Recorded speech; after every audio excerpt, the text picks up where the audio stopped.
Assalamualaikum warahmatullahi wabarakatuh. Halo semuanya, perkenalkan nama saya Putri Lovia Agustinawati dengan NIM A1C2200004. Baik, di sini saya akan menjelaskan berbagai cakupan materi dalam tugas bahasa Indonesia. Yang pertama, fungsi dan kedudukan bahasa Indonesia. Dan yang kedua, hakikat bahasa Indonesia baku. Yang ketiga, ciri-ciri bahasa Indonesia baku dan tidak baku. Dan yang keempat, pendapat saya sendiri mengenai penggunaan bahasa Indonesia di media sosial. Baik, materi yang pertama yaitu tentang fungsi dan kedudukan bahasa Indonesia. Fungsi bahasa Indonesia ini dibagi menjadi dua, fungsi bahasa Indonesia secara umum dan fungsi bahasa Indonesia secara khusus. Fungsi bahasa Indonesia secara umum. Yang pertama, mewujudkan hubungan dalam interaksi di kehidupan sehari-hari. Manusia adalah makhluk sosial yang tidak pernah lepas dari hubungan, komunikasi, dan interaksi dengan makhluk sosialnya.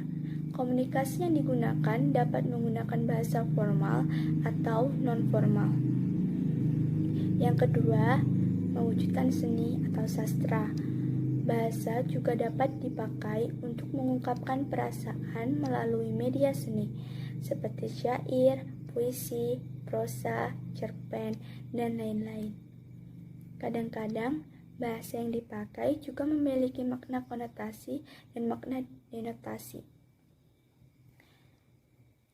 Dalam hal ini dibutuhkan pemahaman yang lebih dalam agar dapat mengetahui makna yang ingin disampaikan penulis atau peraga seni. Baik, yang ketiga, mempelajari bahasa-bahasa kuno.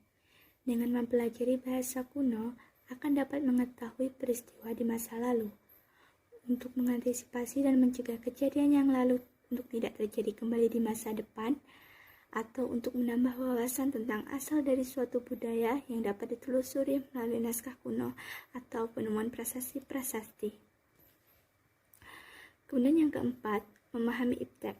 Dengan akal dan pikiran yang sudah dianugerahkan oleh Tuhan kepada manusia, maka manusia akan selalu mengembangkan ilmu pengetahuan dalam berbagai hal dalam bidang iptek dan untuk mencapai taraf hidup yang lebih baik.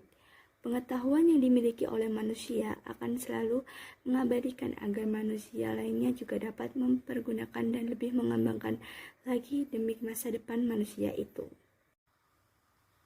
Selanjutnya, fungsi bahasa Indonesia secara khusus berdasarkan kedudukannya.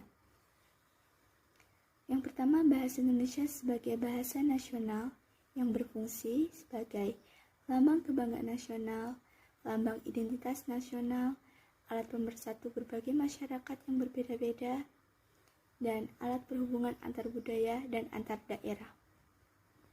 Kemudian yang kedua, bahasa Indonesia sebagai bahasa negara yang berfungsi sebagai bahasa resmi kenegaraan, bahasa pengantar di lembaga pendidikan, bahasa resmi dalam perhubungan tingkat nasional untuk pembangunan dan pemerintahan, serta bahasa resmi dalam pengembangan kebudayaan nasional, ilmu pengetahuan, dan teknologi. Selanjutnya, kedudukan bahasa Indonesia. Pada tanggal 28 Oktober 1928, bertepatan dengan Hari Sumpah Pemuda, bahasa Indonesia dikukuhkan kedudukannya sebagai bahasa nasional. Bahasa Indonesia dinyatakan kedudukannya sebagai bahasa negara pada tanggal 18 Agustus 1945 karena pada saat itu Undang-Undang Dasar 1945 disahkan sebagai Undang-Undang Dasar Negara Republik Indonesia. Baik, materi selanjutnya yaitu hakikat bahasa Indonesia baku. Ada yang tahu apa itu bahasa Indonesia baku? Bahasa Indonesia baku adalah salah satu ragam bahasa yang dipergunakan dalam komunikasi resmi, yakni surat menyurat resmi, pengumuman yang dikeluarkan oleh instansi resmi, penamaan dan peristilahan resmi, perundang-undangan, dan lain sebagainya. Selanjutnya, wacana teknis, yakni dalam laporan resmi dan karangan ilmiah. Kemudian pembicaraan di depan umum, yakni dalam ceramah, kuliah, dan khutbah. Selanjutnya, pembicaraan dengan orang yang dihormati, yakni orang yang lebih tua, lebih tinggi status sosialnya, dan orang yang baru dikenal. Materi selanjutnya yaitu ciri-ciri bahasa Indonesia baku dan tidak baku. Untuk bahasa Indonesia yang baku, ciri-cirinya yang pertama, bentuknya tetap dan tidak berubah, yaitu sesuai dengan EYD, ejaan yang disempurnakan. Yang kedua, tidak terpengaruh bahasa asing ataupun daerah. Yang ketiga, memiliki arti yang pasti, tidak rancu dan tidak berlebihan.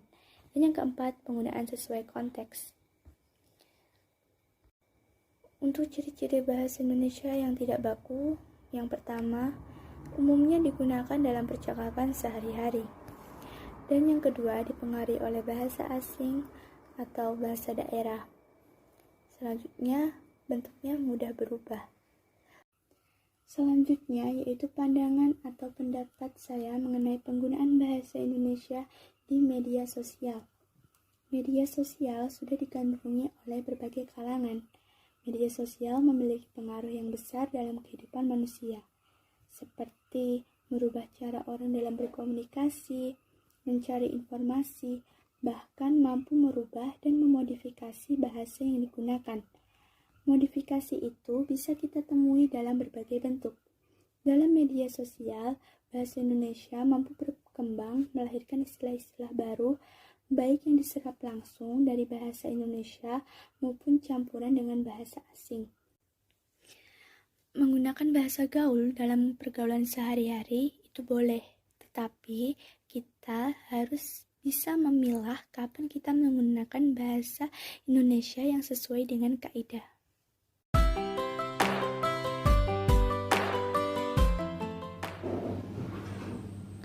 Wassalamualaikum warahmatullahi wabarakatuh.